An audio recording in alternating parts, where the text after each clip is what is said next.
প্রকৃত সুখ কোথায়, এই প্রসঙ্গেই আজকের আলোচনা। প্রকৃত আনন্দ কোথায়? যস্মিন স্থিত ন দুঃখেন গুরুণাল্লপি বিলশ্চতে।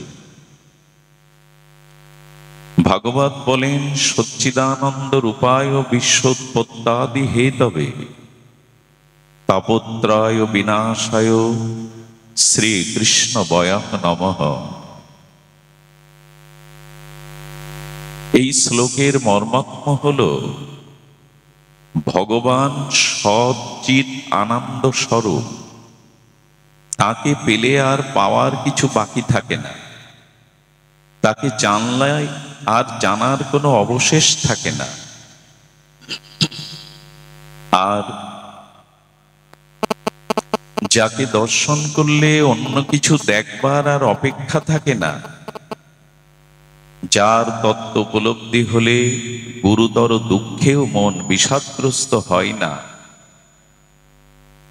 সেই ভগবানই হল সর্বানন্দ, প্রেমানন্দ, পরমানন্দ স্বরূপ।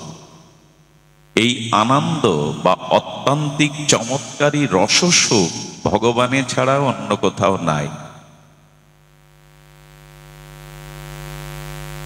আমাদের ছিল বৃন্দাবন দাস ঠাকুর তার শ্রী চৈতন্য ভাগবতে বলছেন, কৃষ্ণ বিনা সুখ দিতে নাহি অন্যজন, থাকিলেও বিদ্যাকোটি উচ্চকুলে জনম, উচ্চকুলে জন্মানো আর ঐশ্বর্য কোটি কোটি টাকার মালিক হওয়া বা বহু বিদ্বান হওয়া, এতে প্রকৃত সুখ নাই। কৃষ্ণ বিনা সুখ দিতে নাহি অন্যজন। এখন আপনাদের কাছে আমার সবিনয় নিবেদন বা জিজ্ঞাসা, পরমানন্দ, প্রেমানন্দ, অত্যান্তিক সুখ, অখণ্ড সুখ কোথায় আছে, সংসারে না ভগবানে? যদি এটা মেনে নেই, তাহলে সুখ কি আমরা ভগবানে খুঁজছি না সংসারে খুঁজছি? এটাই আমাদের ভুল, এটাই আমাদের ভ্রম।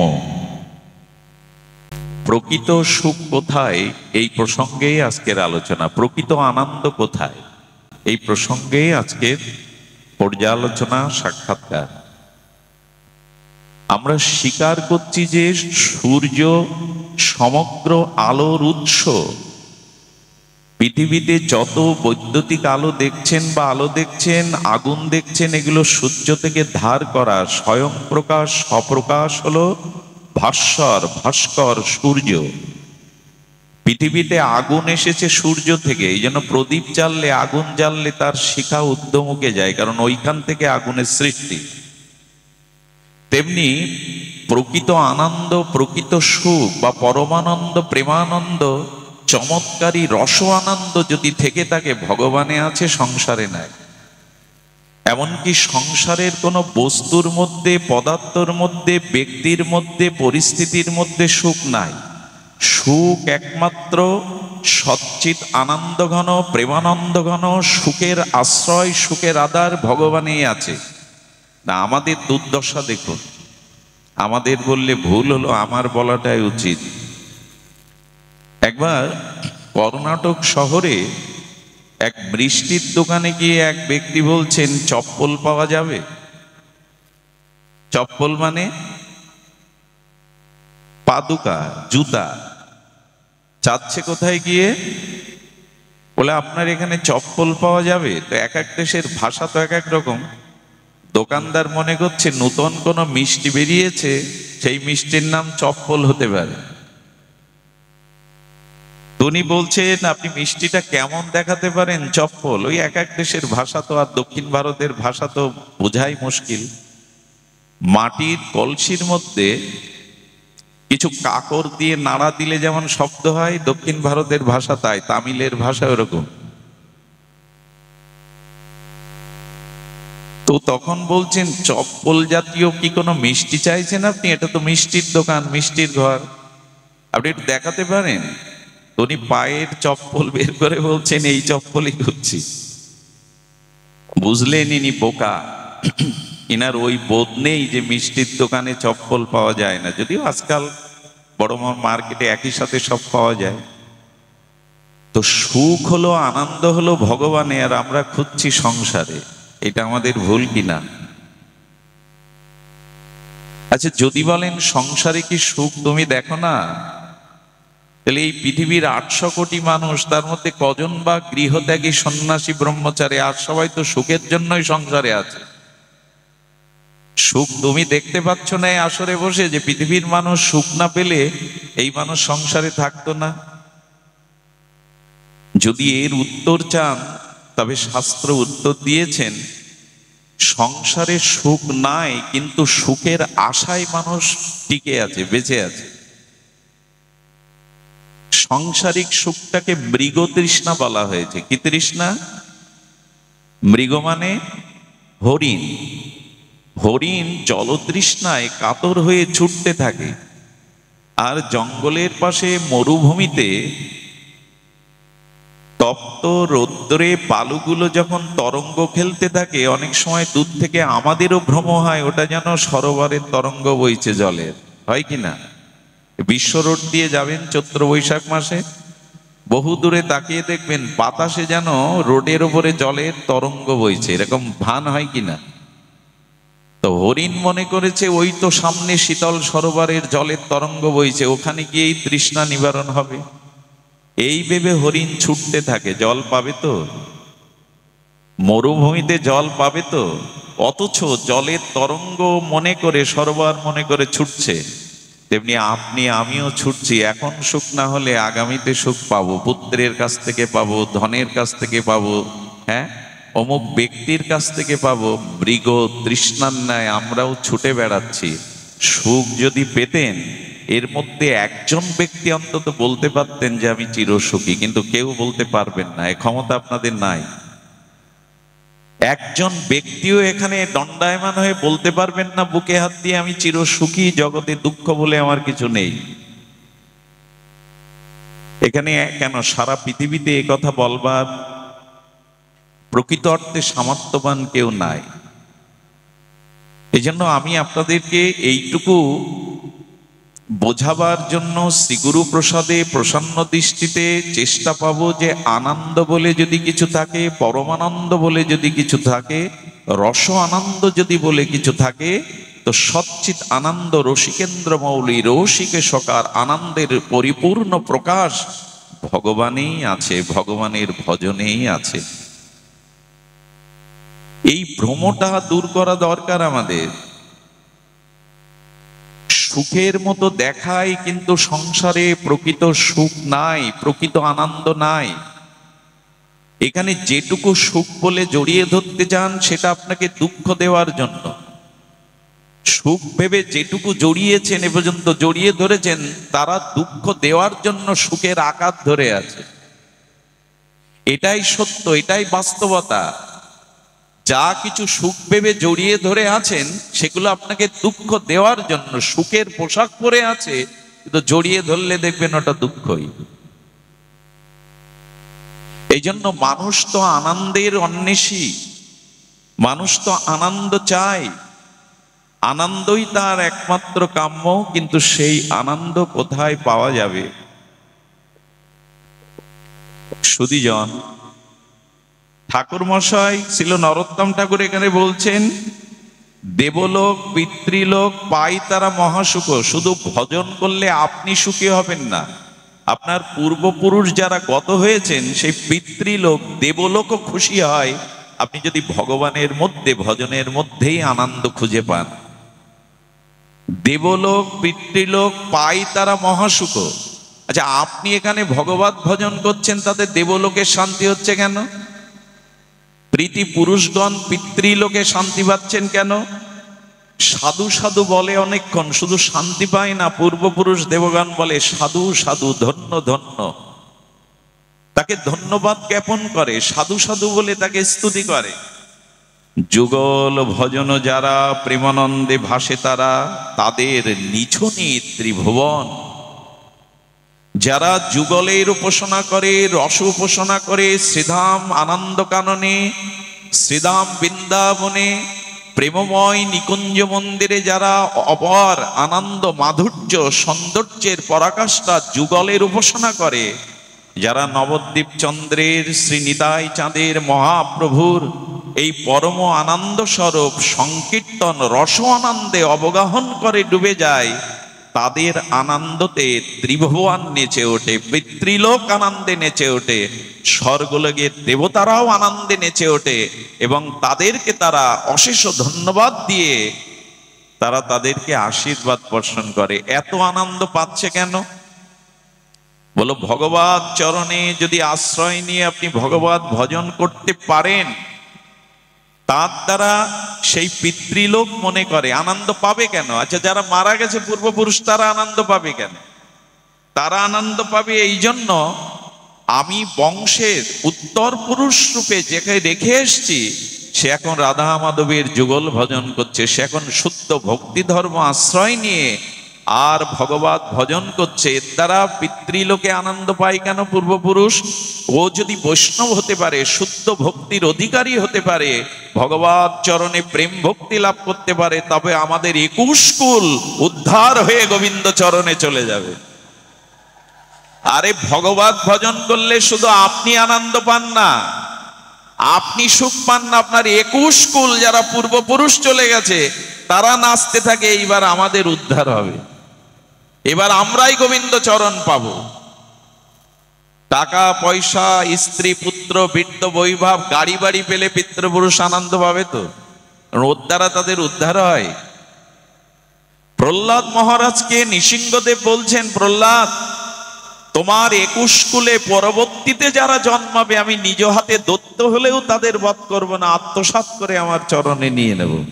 আরে বাবা প্রহ্লাদ, জানো তোমার 17 কুল এখনো আসতে বাকি, ওই কুলে যারা আসবে তারা যদি দৈত্যও হয়, অসুরও হয়, আমি কথা দিচ্ছি তোমার কুলে জন্মেছে বিদায় আমি তাদের হাতে করে বধ করব না, এবং সেই 21 কুলকে আমি আত্মসাৎ করে আমার চরণে নিয়ে নেব। ভাবা যায়, আপনি ভজন করছেন এখানে গৌর গোবিন্দের, আর প্রীতিপুরুষ আপনাকে কি বলছে? সাধু সাধু অনক্ষণ আশীর্বাদ করছে, এইবার আমার উদ্ধারের উপায় হলো। তাহলে আপনি আনন্দ পাচ্ছেন না ভগবত ভজনে, প্রীতিপুরুষকেও আনন্দ দিচ্ছেন। এবং তাদের একটা জিনিস শোনেন, পূর্বপুরুষের আশীর্বাদ ছাড়া জীবনে সুখী হওয়া যায় না। আনন্দ আপনি পাবেন না, তারাও পাবে। আচ্ছা, দেবলোকে দেবতাগণ আনন্দ পায় কেন আপনি ভজন করলে? অনেক সময় তারা শত্রুতা করে, আপনি যত ভগবত ভজন করবেন দেবতারা মাঝে মাঝে শত্রুতা করবে। করবে কেন জানেন? যিনি জগতে ভগবত ভজন করে প্রেম ভক্তি প্রাপ্ত হন, তিনি কি করেন? ভগবানের চরণে কৈকর্য শুদ্ধা কেবলা প্রীতিভক্তি লাভ করাতে তিনি এই জন্ম মৃত্যু চতুর্দশ ভুবন থেকে উদ্ধার হয়ে আর গন্ধর্বলোক, পিতৃলোক, দেবলোক, সত্যলোক, ব্রহ্মালোক ছেড়ে গোবিন্দের পাদ পদ্মে নিত্য গোলক বৃন্দাবনে চলে যান। তো যখন আপনি এই জগৎ থেকে ভগবানের ধামে ফিরে যাচ্ছেন, তখন দেবলোককে উপেক্ষা করে আপনি আরো উপরে চলে যাচ্ছেন। এই জন্য দেবতারা আরতি নিয়ে বসে থাকে, তুমি মানুষ হয়ে ভগবত ভজন করে আমাদের মাথায় পা দিয়ে ভগবানের শাশ্বত চিন্ময় ধামে ফিরে যাচ্ছ, আর তোমাকে আমাদের আরতি করছে দেবতা হয়ে। এই জন্য মাঝে মাঝে ওরা হিংসাও করে যাতে আমাদের ছাপিয়েও ভগবানের চরণে না যেতে পারে। কেউ কাউকে সম্মান দেখাতে চায়, আমি ওকে বরণ করব তাই হয়। তো দেবতারা এই কারণে কষ্ট পেয়ে বাধা দেয়। আপনি বৃন্দাবন যেতে চাইবেন, পেছন থেকে স্ত্রী কাঁদবে, পুত্র কাঁদবে, আত্মীয় কাঁদবে, এখন যেও না, এখন যাওয়ার সময় নাই। ওই দেবতাটাও ওদের মধ্যে প্রবেশ করে টেনে ধরে যাতে যেতে না পারে। কারণ ভক্তি পেলেই দেবতারা আপনার জন্য বন্দনা করতে হবে, আরতি করতে হবে। এখানে যেমন আরতি করে, দেবলোক ছেড়ে যখন ভগবানের লোকে যাবেন ওরা বরণডালা সাজিয়ে আপনাকে আরতি করবে। এই জন্য দেবলোকও বলছে, ধন্য মানুষ তুমি, আমরা দেবতা হয়েও যে চরণ পাইনি, তুমি সেই 700 ভগবত চিন্ময় ধামে চলে যাচ্ছ, তোমার আর জন্ম নেই, মৃত্যু নেই, ব্যাধি নেই, তাই তোমাকে বরণ করছি। দেবলোকও আনন্দ পায়। এই জন্য আনন্দ কোথায় মানুষ জানে না, ভ্রান্ত হয়ে ঘুরছে ওই মৃগয়া হরিণীর মতো। আমাদের আটকে যাওয়ার কারণ হলো এই সাংসারিক সুখের চিন্তা করা। ওই জন্য বলছি তো, আপনি মিষ্টির দোকানে চপ্পল খুঁজতে যাবেন না। মিষ্টির দোকানে চপ্পল খুঁজতে গেলে যেমন পাবেন না, আচ্ছা আগুনে আপনি শীতলতা চান তা কি হয়? আগুনে শীতলতা চান তা কি হবে? তেমনি কৃষ্ণ বিনা সুখ দিতে নাহি অন্যজন, ভজন ছাড়া সুখ কোথাও পাওয়া যাবে না। সুধীজন, যেখানে সুখ নাই কিন্তু সুখ ভেবে ভোগ ভেবে আমরা দুঃখকেই বরণ করে নিচ্ছি, দুঃখকেই আঁকড়ে ধরছি, এই জন্য আমাদের মেধা শুদ্ধ নয়, আমাদের বুদ্ধি এখনো ভাগবত বুদ্ধি খোলেনি যে কোনটাতে সুখ আছে। আগেকার দিনে বানর ধরত মানুষ, হনুমান বানরকে শিকার করতে গেলে শিকারী কি করতো জানেন?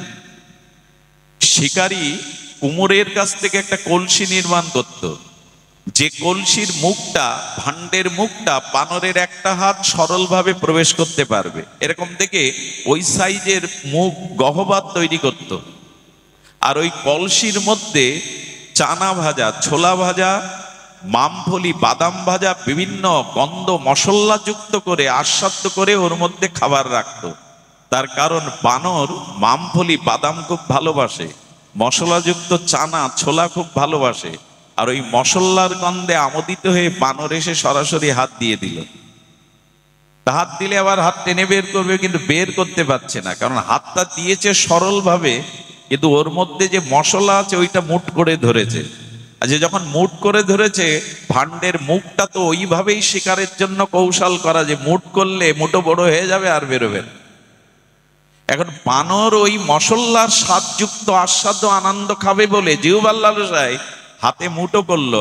আচ্ছা ওর বুদ্ধি, ওর থেকেও মুক্তি পাওয়ার বুদ্ধিটা কি যে হাতে যেটা জড়িয়ে ধরেছে ওটা ছেড়ে দাও, তাহলে সরলভাবে বেরোবে। কিন্তু ওই যে লোভ, ওই যে প্রলোভন, ওই যে মশলা, ওকে অন্ধ করে দিয়েছে, মোহন করে দিয়েছে। ওই মশলা ধরে হাত মুঠো করে আছে আর বেঁধে গেছে। এই ফাঁকে শিকারী এসে, এমনি এই জগতে রূপ, ভোগ, লালসা, রস, জৈবিক রস, রূপ, অর্থ, যশ, খ্যাতি, পূজা, প্রতিষ্ঠা, বাড়ি গাড়ি, এগুলো মশলা দেয়া। ওইটার ভোগ করতে গিয়ে আমরাও আটকে গেছি, জন্ম মৃত্যু চক্র হতে আর বেরোতে পারছি না। ভগবত চিন্তা না করলে উদ্ধার হবে না, এটা তো আমাদের জানা। সংসার করে সারা জীবন থাকলে এর থেকে নিষ্কৃতি নাই, আটকে গেছি ওই ভোগে। শব্দ, স্পর্শ, রূপ, রস, গন্ধ, এতেই আটকে গেছি, এর থেকে আর বেরোতে পারছি না। এই জন্য আমাদের উচিত হবে, আচ্ছা যে বীজ আপনি মাটিতে বপন করলেন, নির্মল জল, নির্মল বাতাস দিলেন, ওই বীজ অঙ্কুর হবে কিনা? অঙ্কুর হবে তো। বীজ যদি মাটিতে দিয়ে জল দেন এবং নির্মল বাতাস লাগে, ওই বীজ অঙ্কুর হবে কিনা? কিন্তু বীজ যদি আগুনে পুড়িয়ে নিয়ে তারপর মাটিতে দেন, জল দেন, সার দেন, প্রত্যেকের অঙ্কুর হবে? ধান যেখানে পড়বে ওখানে সরোজ জলের স্পর্শ পেলে অঙ্কুর হবে, কিন্তু ধান থেকে খোসা তুলে ফেললে আর অঙ্কুর হবে? তো ভগবান বললেন, সংসারের বিষয় কামনার রসে যতদিন ডুবে আছো ততদিন অঙ্কুর বন্ধ হবে না, আসা যাওয়া কর্মফল বন্ধ হবে না। ভগবত ভজন করে কামনার খোসাটা তুলে দাও। ভগবত ভজনের দ্বারা, হরিনাম, হরি কথা, বিগ্রহ সেবা, ভগবত উপাসনা, ভগবত ভজনের দ্বারা ওই কামনা বাসনার লোভের বীজটা পুড়িয়ে দাও, তাহলে ওই পোড়া বীজ থেকে আর অঙ্কুর হবে না, আর আসা যাওয়া থাকবে না, আর জন্ম মৃত্যু থাকবে না। বীজ পুড়িয়ে দাও। আরে ছোলাটা পোড়ালে, ছোড়াটা বালুতে পোড়ালে ওতে আর অঙ্কুর হবে না, জলে রাখলে। ধানের খোসা তুলে ফেললে ওর থেকে আর অঙ্কুর হবে না। এখন এই ভজন সাধনটা হলো ওই কামনার বীজটাকে, বিষয় ভোগের বীজটাকে পোড়ানো। ভাগবতে যে আনন্দ আছে, ভক্ত সঙ্গ হরিকথায় যে আনন্দ আছে, তার প্রমাণ এখন আপনারাই।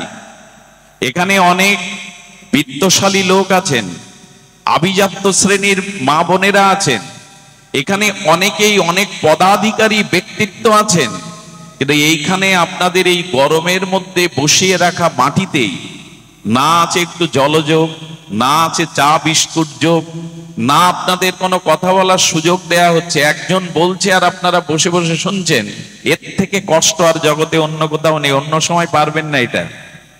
এই যে 2 ঘন্টা গরমের মধ্যে বসে আমি নীরবে বসে থাকবো আর একজন 2 ঘন্টা বকবক করবে, এরকম ধৈর্য অন্যখানে আপনি দেখাতে পারবেন না। এখানে চা নেই, বিস্কুট নেই, জলযোগ নেই, দেহের কোনো সুখের ব্যবস্থা নেই। কিন্তু আপনাদের কাছে একটা প্রশ্ন করি, সারাদিন সংসারে বিষয় আশায় যে সুখ পেয়েছিলেন, তার থেকে কিছুটা নির্মল আনন্দ এখানে না পেলে এখানে এইভাবে কষ্ট করে বসতেন না আপনারা? নিশ্চয়ই কোনো একটা হৃদয়ের আত্মিক সুখ এখানে আছে, এই জন্য কষ্ট ছেড়ে, বিষয় ছেড়ে এখানে বসেছেন। এটাই প্রমাণ করে আনন্দ আছে ভগবত ভজনে, আনন্দ আছে ভগবত চরণে। এটা ছাড়া অন্য কোনো, যত তাড়াতাড়ি এই বুদ্ধি খুলে যায় ততই মঙ্গল। এই বুদ্ধি না খুললে আরো কত কোটি জন্ম লেগে যাবে, কিন্তু সুখের প্রকৃত সন্ধান আমরা পাবো না। আচ্ছা, আমরা এগুলো জানি, শুনি, কিন্তু কাজে লাগাই না কেন? এগুলো মেনে নিচ্ছি, মাথা নেড়ে হরিবল দিয়ে, উলধ্বনি দিয়ে স্বীকৃতি দিচ্ছি, অথচ মেনে নিচ্ছে না। ভজন তো করছি না। ভজনে আনন্দ, ভগবত চরণাশ্রয় আনন্দ মেনে নিচ্ছি, মাথা নাড়ছি, সমর্থন দিচ্ছি হরিবল দিলে আর হাত তুলে, অথচ আসলে কি জানেন, আমরা এখনো বিশ্বাস করে পারিনি যে ভগবানের ভজনের মধ্যেই প্রকৃত আনন্দ আছে। এটা এখনো বিশ্বাস করে পারিনি অনেকেই। এটা দৃষ্টান্ত দিলে পরিষ্কার হবে। এখানে যদি একটু ফ্যানের ব্যবস্থা করতো ভক্তদের, কি কষ্টই পাচ্ছেন আপনারা। তবে একটা জিনিস বলি, আকাশ থেকে এখন 7 দিন ধরে বৃষ্টি হলে বা এখানে এয়ার কুলার চালিয়ে দিলে, ফ্যান চালিয়ে দিলে আপনাদের দেহের শীতলতা আসবে বটে, কিন্তু সংসারের যে জ্বালা, ত্রিতাপ যে জ্বালা, তাতে 7 দিন বৃষ্টি হলে পাখা বাতাস দিলেও অন্তরের জ্বালা যাবে না। কিন্তু অন্তরের জ্বালা যাবে একমাত্র হরি কথামৃতে, ভগবত কথামৃতে। এই জন্য বাইরের কষ্টটা একটু ভুলে যান। আমাকে একজন বলছে, দাদা এই গরমে বসা যায়? আপনাদের পাশে ফ্যান দেয়, আপনি তো কিছু বুঝতে পারেন না, বসা যায়? আমি বলি কি, কৃষ্ণ ভজনে চোখে জল আসছে না, ওইরকম প্রেম ভক্তি তো আমার নাই, তো গায়ের একটু ঘাম যদি ঝরে সাধুসঙ্গ হরিকথায় ঝরুক না, তাতেও তো একটা প্রাপ্তি, তাতেও ভগবান সন্তুষ্ট হবেন। চোখের জল না ঝরলেও তো তোমার গায়ের ঘাম ঝরছে।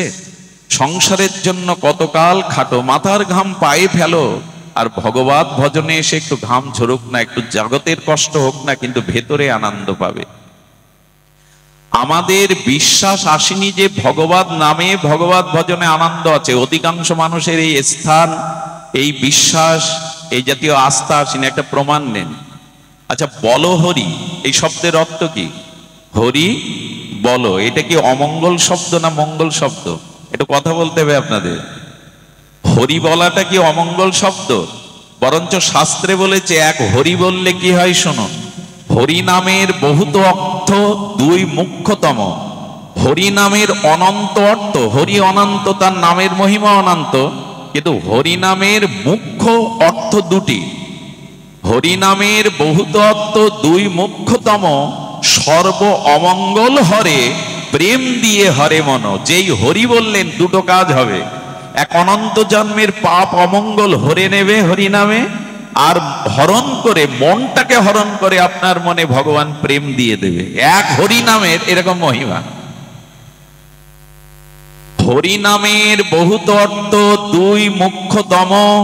সর্ব অমঙ্গল হরে, আর প্রেম দিয়া হরে মন। চৈতন্য চরিতামৃতে কবিরাজ কৃষ্ণ গোস্বামী বললেন, অনন্ত হরি নামের অনন্ত মহিমার মধ্যে 2টি মুখ্যতম। এক, অমঙ্গল পাপ হরে, আর মন হরণ করে ভগবান রাধারানী নিতাই গৌর ওখানে প্রেম দিয়ে দেন। সেই বলহরি শব্দ তাহলে কি অমঙ্গলের? কিন্তু এটা আমরা বিশ্বাস করি কিনা দেখুন। বিয়ে বাড়ি হচ্ছে, ধরেন মালা বদল হচ্ছে, ওখানে কি বলবেন তো বলহরি? আপনাকে অপমান হতে হবে, বেটা জাগা পাচ্ছ না, বিয়ের বাসরে এসে বলো হরি। আচ্ছা, হরি বলতো মঙ্গলদায়িক শব্দ, এর থেকে মঙ্গল শব্দ নেই। ওখানে বললে, আচ্ছা জন্মদিন পালন করছেন বাচ্চাদের, কেক কেটে বাতি জেলে, ওইখানে গিয়ে বলুন বলো হরি। আপনাকে তাড়িয়ে দেবে, বেটার জায়গা পাও না, বাচ্চার জন্মদিনে বলো হরি।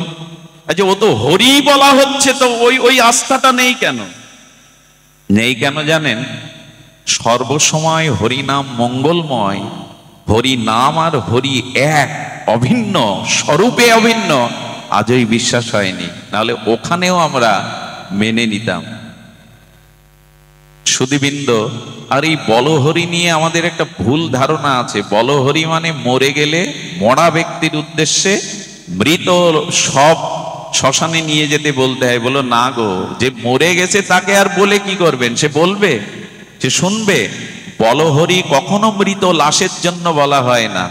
যারা ওই লাশ দেখছে দুই ধারে ছাদের উপরে রাস্তায় দাঁড়িয়ে, তাদের বলা হচ্ছে তুমিও তো মানুষ, এর মতো একদিন চতুর্দোলাতে তুলে শ্মশানের চিতায় পুড়বে।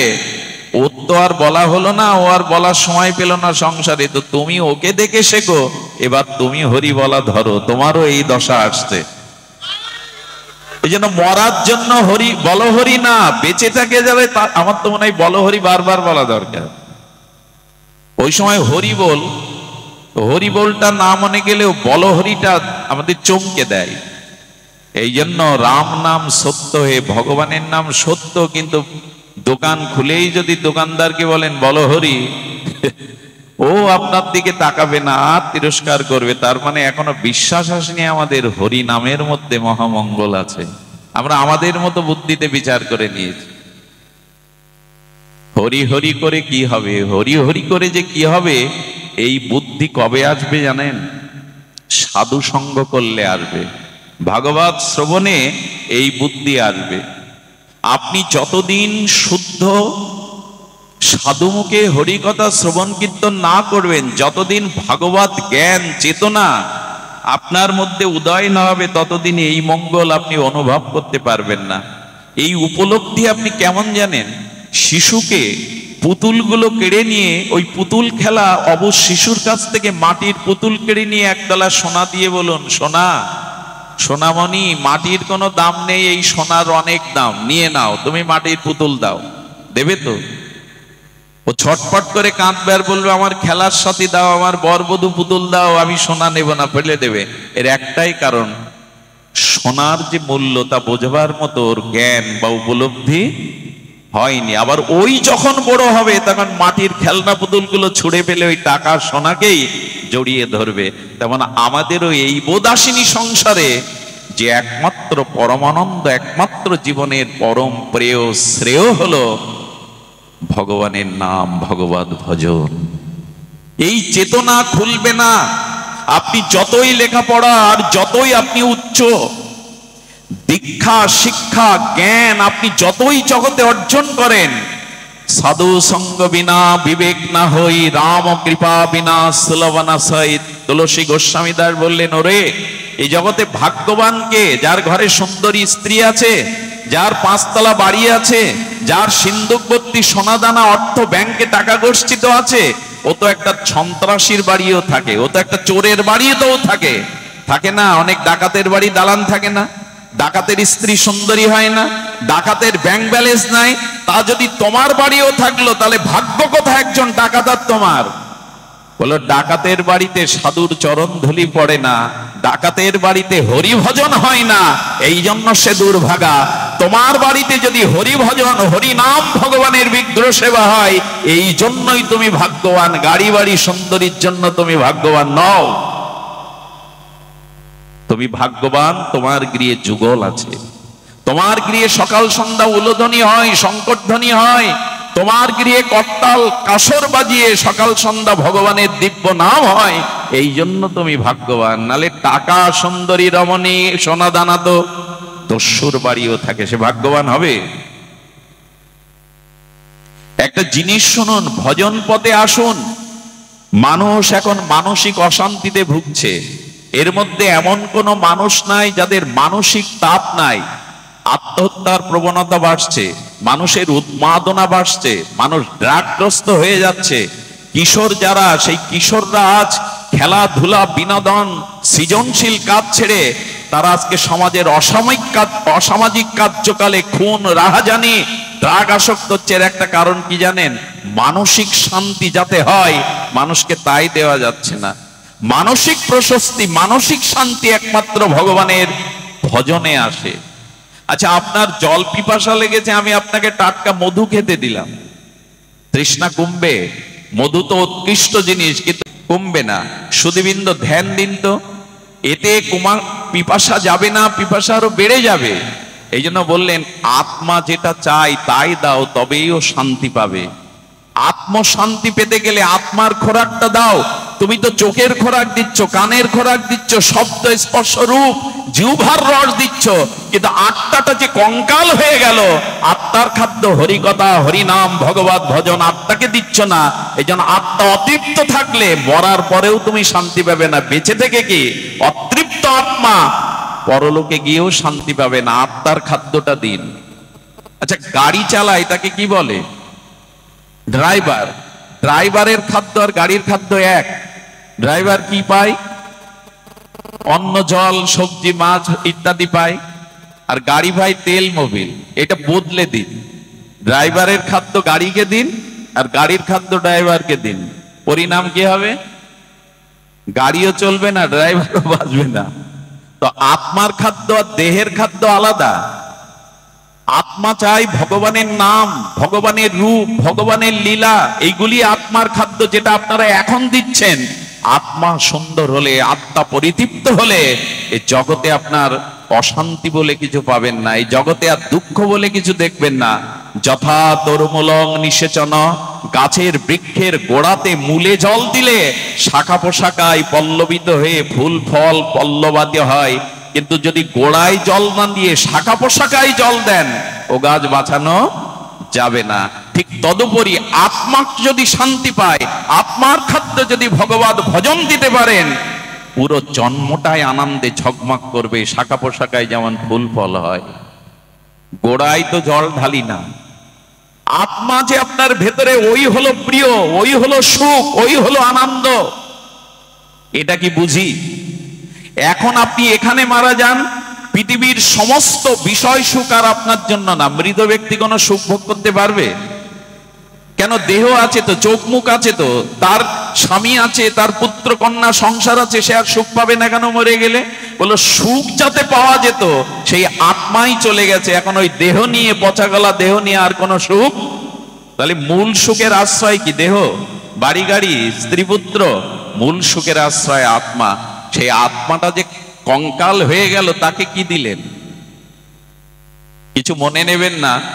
সারা পৃথিবীতে এখন দেহকে সাজানোর প্রসাধনী পাওয়া যায়। শপিং মল বলে না, শপিং মলে যান, আর কারো গৃহী একটু যদি টাকা পয়সা থাকে, ধন দৌলত থাকে, গৃহীদের দুয়ারে ড্রেসিং টেবিল বলে মনে হয়, ড্রেসিং টেবিলে যান, পায়ের নখ থেকে মাথার চুল সাজানোর জন্য ওখানে অন্তত 20-30 রকম প্রসাধনী আছে, আছে কিনা? কিন্তু আপনি দেহকে সাজাচ্ছেন, যে দেহ একদিন চিতায় পুড়বে, যে দেহ একদিন ফেলে রাখলে সিগাল কুকুর খেলে ওদের উদরে গিয়ে মলমূত্র রূপান্তরিত আমি আমার দেহ, আর মাটির নিচে সমাধি বা কবর দিলে কিরমিকিট কীটে প্রবন্ধিত হবে।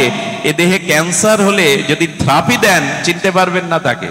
আমি মনীষা কৈরালাকে দেখেছিলাম, বোম্বের সুন্দরী এক নায়িকা, ওনার ক্যান্সার হওয়ার পরে থেরাপি দেওয়ার পর বলছি, এই রূপেই ও এক সময় বলিউড মাতিয়েছিল, আজ তার দিকে ফিরে তাকানোও যাচ্ছে না। অর্থাৎ এই দেহ পোকায় ভরা, রক্ত মাংসে ভরা, এই কথা আর কার কাজে আসবে? তো সেই দেহকে সাজাবার এত শপিং মল, সেই দেহকে সাজাবার এত প্রসাধনী, কিন্তু আত্মাটা যে কঙ্কাল হয়ে গেল, তাকে সাজাবার কথা মনে হয় না। আত্মাকে সাজান। এখানে আমার মুখে দুটো হরিকথা গুরুদেব আর ভগবান প্রকাশ করছে বলে আপনারা এসেছেন, আমার বাহ্যিক কোনো বিষয়ের জন্য এসেছেন আপনারা? আরে আমার মতো মানুষ রাস্তার আনাচে কানাচে পড়ে আছে, তোমার মুখে দুটো হরিকথা গুরুদেব বলাচ্ছে, তাই আমরা ছুটে এসেছি, তোমার জন্য না। তো হরিকথা আমার বলবার ক্ষমতা আছে। আমার আত্মা যদি হৃদয়ে না থাকে, এই কণ্ঠ আর শব্দ বেরোবে? জিহ্বার কোনো কথা বলবে? আত্মা থেকেই তো আসছে এটা। আত্মা না থাকলে কি কার কথা বলার ক্ষমতা আছে? তাই আনন্দের উৎস হলো আত্মাতে, ভগবানে। এইটা তো দয়া করে বুঝুন। আত্মার খাদ্যটা দিন। বিশ্বকবি এখানে বিশ্বকবি বড় পয়ার দিয়ে গেছেন, তার ঋষি উপলব্ধি। তোমারও অসীমে মনোপ্রাণ লয়ে যত দূরে আমি ধাই, তোমার অনন্ত অসীমে আমি যত চলে যাব, তত আমার দুঃখ, জরা, মৃত্যু এগুলি আমাকে আর জ্বালাতন করবে না। আর বিশ্বকবি সেই চিরদিনের আক্ষেপ, আমার হিয়ার মাঝে লুকিয়েছিলে, আমি দেখতে তোমায় পাইনি, আমি বাহির পানে চোখ মেলেছি, আমার হৃদয় পানে চাইনি। এই হলো বিশ্বকবি বলতে চেয়েছেন, যে তোমার হৃদয়ে আনন্দ স্বরূপ আছে তার দিকে তাকাও। যাদের দিকে চাইলে সারা জীবন, তারা কেউ তোমার ব্যথা নিল না, বরঞ্চ ব্যথা দিল। আকাশ থেকে আমাদের ব্যথা দেয় কেউ? মাটি ফুঁড়ে ব্যথা দেয়? যাদেরকে ভালোবেসেছি, জীবন যৌবন দিয়েছি, তারাই ব্যথা দেয়, তারাই যন্ত্রণা দেয়, তারাই পুড়িয়ে মারে। অথচ ওদের সুখের জন্য সারাটি জীবন ওদের পানে চাইলেন, আত্মপানে চাওয়া হলো না। রবীন্দ্রনাথ বলতে বলতে বলেছেন, সুর দিয়েছ তুমি, আমি তোমার গান তো গাইনি। আমার হৃদয়ে তুমি ছিলে বিধায় সকলই ছিল, এই আলো, এই বাতাস, এই আনন্দ, এই সঙ্গীত। কিন্তু তুমি চলে গেলে তো কিছু থাকে না। অথচ সুর দিলে তুমি, আমি তোমার গান গাইলাম না। মনুষ্য জন্ম দিলে তুমি, বিবেক দিলে তুমি, তোমার ভজন করলাম না। এটা খুব বুদ্ধিমানের কাজ করছি আমরা। দয়া করে স্মরণে আসুন, ভগবত ভজনে আসুন।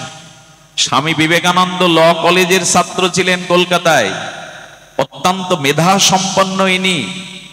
উনি যদি ভালো উকিল হতেন না, কলকাতায় 10টা বাড়ি করতে পারতেন, খুব সুন্দরীকে বিয়ে করে সংসারে ঘর পাততে পারতেন। কিন্তু ভারত সূর্য জগতের যুগনায়ক হতে পারতেন না। মিশনে মিশনে তাকে আরতি পূজা করতো না, বন্দনা করতো না। যদি বড় উকিল হয়ে কলকাতায় 10টা বাড়ি করতেন আর বউ ছেলে মেয়ে সংসার করতেন। জীবন যৌবন সর্বস্ব সঁপে দিয়েছেন গুরুচরণে, সর্বস্ব মানুষের ত্যাগ বৈরাগ্যের পেছনে দিয়েছেন। এই জন্য স্বামীজি যুগানায়ক, ভারত সূর্য বিবেকানন্দ। জগতে তার পূজা হয়। ভগবানকে ভালোবাসুন, কোটি গুণ ভালোবাসা জগতে পাবেন। ভগবানকে ভালো না বাসলে ভালোবাসা ফেরতও পাবেন না। আনন্দময়কে আনন্দ না দিলে আনন্দ হবে না। দেখুন, আপনি যত ভগবানকে আনন্দ দেবেন, তার কোটি গুণ আনন্দ আপনার দিকে চলে আসবে। এর একটা দৃষ্টান্ত দেই। প্রত্যেকের বাড়িতে দর্পণ আছে। দর্পণ মানে আয়না, সাধুদের ঝোলাতেও থাকে তিলক নেওয়ার জন্য। মাঝে মাঝে আমরাও মুখটা দেখি, চুলটা আঁচড়ানোর জন্য। আয়না নাই এমন লোক জগতে নাই। ও সাধুরও আছে, ভিখারিরও আছে, বড় লোকেরও আছে, হয়তো বড় ছোট। আয়নার সামনে সেজে দাঁড়ালে নিজের সাথে কথা বলে মানুষ। বাহ, পোশাকটা তো বেশ, কি বলে ইংরেজিতে, ম্যাচ করেছে। আমি তো মূর্খ, ইংরেজি জানি না, বেশ মানিয়েছে। নিজেকে দেখে, নিজেকে দেখে আনন্দ পায়, আর ওর মধ্যে একটু হেসে দেয়, বাহ ভালোই তো মানিয়েছে, বেশ দেখাচ্ছে আমাকে। যখন আয়নার সামনে নিজেকে দেখে হাসলেন, আয়নার মধ্য থেকে ও আনন্দটা, হাসিটা আপনার কাছে ফিরিয়ে দেয়। আনন্দ আপনি যত দেবেন, আনন্দ আপনার কাছ থেকে তত ফিরে আসবে। এই জন্য বললেন, অপরকে যত আপনি আনন্দ দেবেন, তাদের থেকে কোটি গুণ আনন্দ তোমার কাছেই আসবে। অপরকে যত সুখ দেবেন, সেই সুখ নিঃস্বার্থভাবে দিলে আপনার কাছেও চলে আসবে। আর ভগবানকে আনন্দকে আনন্দ দিলে কোটি গুণ আনন্দ আপনার কাছে ফিরে আসবে।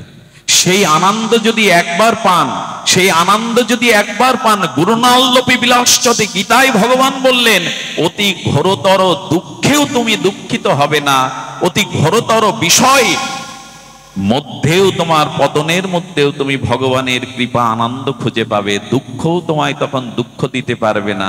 এই জন্য ভজন করলে দুঃখটাও আনন্দ রূপ নেয়। ভজন করলে দুঃখটাও আনন্দ রূপ নেয়। শুনবেন, আচ্ছা, যারা বলেন তুমি ভজন ভজন করছো, ভজন করলে তো জগতে দুঃখ পেতে হয়, আরে তোমরাই তো বলো রামচন্দ্র স্বয়ং ভগবান, অথচ সেই রামেশ্বরকে দশরথ মারা গেল, প্রভু বাঁচাতে পারলো না। আচ্ছা, সেই রামেশ্বরকে, রামের কারণে তার মা বিধবা হলো, দশরথ মারা গেল, বিধবা হলো কৌশল্যা।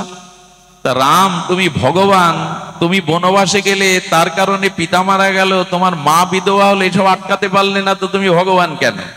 রামচন্দ্র বললেন, ভগবত ভজন করলে বিপদ আসবে না তা নয়, রাজা হওয়ার বেলায় বনবাসও যেতে হতে পারে, কিন্তু তার মধ্যেও তুমি আনন্দ পাবে। রামকে বলা হলো, আপনি কিসের আনন্দ পাচ্ছেন জঙ্গলে গিয়ে? বলে, শোনো তালে, আমি যদি এই রাজ্যের সুখভোগের মধ্যে থাকতাম, আমি জঙ্গলে গিয়ে সাধুদের সঙ্গ পেতাম না, জ্ঞান অর্জন করতে পারতাম না। আমি যদি এইখানে থাকতাম, আমার পিতার সত্য যদি আমি রক্ষা না করতাম, তো আমি অযোধ্যার রাজা হতে পারতাম, কিন্তু জগৎ জীবের হৃদয়ের রাজা হতে পারতাম না। এই ত্যাগ না থাকলে, পিতৃসত্য না থাকলে। আর এই বাড়ির যে প্রাসাদ এটা আমার না, এটা আমার পূর্বপুরুষ ছিল, পরেও আমার বংশধর থাকবে, আমি আছি, এটা ধর্মশালা, একে ছেড়ে যেতে তোমার কষ্ট নাই। দেখুন, দুঃখেও আনন্দ খুঁজে পাবেন যদি হৃদয়ে ভগবত জ্ঞান চেতনা ভজন থাকে। দুঃখ পেলে কি মনে হয়, ভগবান এটা তোমার দান, এটা তোমার দান। এই জন্য ভক্ত দুঃখের মধ্যেও একটা আনন্দ খুঁজে পায়, পরমানন্দ খুঁজে পায়। এটাই তো ভজনের রহস্য। এমনি এমনি হরিনাম করবেন, দুঃখেও আপনি বিচলিত হবেন না। এই প্রজ্ঞা, এই চেতনা ভগবান ভজনের মধ্যে দিয়ে আপনাকে দেবে। যেমন দুধ মন্থন করলে মাখন ওঠে, দুধ নয়, ঘোল বা দধি মন্থন করলে কি ওঠে, তেমন ভজন করতে করতে এমন জ্ঞান, এমন চেতনা, এমন আনন্দ হৃদয়ে আসে, অতি ঘোর দুঃখেও মনে হয় এটা তোমার দান। এটা চান না কেউ? তবে অনেক কথাই হলো, এত গরমে তাপদহে আমি আপনাদের অত্যাচার করব না। আর আমি তো বিষয়ী মানুষ, আমার আসতেও বিলম্ব হয়। দেখুন, একবার মনে হয় উদ্ধব মথুরা থেকে বৃন্দাবনে যেতে সকাল থেকে সন্ধ্যা হয়ে গেছিল। সন্ধ্যার একটু আগে রথ নিয়ে ব্রজে যায়। আর ব্রজবাসীরা, সখীরা মথুরায় পায়ে হেঁটে গিয়ে ননি দধি বিক্রি করে আবার পায়ে হেঁটে যমুনা পার হয়ে বেলা থাকতে থাকতে তারা বর্ষণায় বৃন্দাবনে চলে যেত। তো একজন রথে যাচ্ছে, এত দেরি হচ্ছে, আর একটা খালি পায়ে এসে চলে যাচ্ছে, তাদের দেরি হচ্ছে না কেন? ডক্টর মহানম্রত ব্রহ্মচারী অপূর্ব ব্যাখ্যা দিয়েছেন। বলে, আমার মতো যারা বিষয় বাসনা কামনার রাজ্যে বাস করে, তাদের ভগবত রাজ্যে, প্রেমের রাজ্যে যেতে অনেক দেরি হয়ে যায়। আর আপনাদের মতো যারা প্রেম বা ভজন রাজ্যে আছেন, তারা বিষয়ের মধ্যে থাকলে অতি দ্রুত ভজন রাজ্যে আসতে পারেন। আপনারা কখন 8টায় এসেছেন, 7টায় এসেছেন। যারা প্রেম রাজ্যে আছে ওরা দ্রুত ফিরে আসতে পারে। আমার মতো যারা বিষয় ভোগের রাজ্যে আছে, এরা ভজন রাজ্যে, সাধু রাজ্যে আসতে এদের বিলম্ব হয়। এখন এই ভজনটা কি, আমি সংক্ষিপ্ত একটি লীলা, সংক্ষিপ্ত একটি তত্ত্ব জানিয়ে আপনাদের চেষ্টা করব সামান্য একটু সময় হৃদয়ে প্রেমানন্দ ভগবত কৃপায় দানের জন্য। এখন ভজনটা কি খুব লক্ষ্য করতে হবে। এবার আমরা সিদ্ধান্তে এসেছি, আমরা সোপান বাইতে বাইতে প্রায় সৌধের উপরে উঠছি। এখানে আপনাদের নিবেদন করব যে আপনারা এই কথাটি একটু কষ্ট হলেও ধ্যান দিয়ে শুনুন। ভজন সদ্গুরুদেবের চরণাশ্রয় হলো ভজনের প্রথম সত্য। যদি ভজন করতে চান তাহলে শ্রীগুরুর চরণাশ্রয় অবশ্যই আপনাদের কর্তব্য।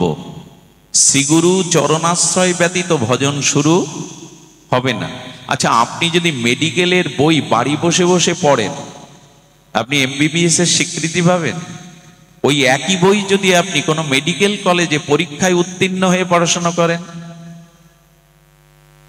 তখন আপনাকে ডাক্তারের সার্টিফিকেট দিয়ে দেবে, এমবিবিএস এর সার্টিফিকেট দিয়ে দেবে। এই জন্য ওটা সরকারি একটা স্বীকৃতি লাগবে। এই স্বীকৃতি না হলে হবে না। তেমনি আপনি যদি বলেন আমাকে গুরুকরণের কি দরকার, আমি কি হরে কৃষ্ণ নাম বলতে পারি না, আমি কি গীতা ভাগবত পড়তে পারি না, বলো কাজ হবে না।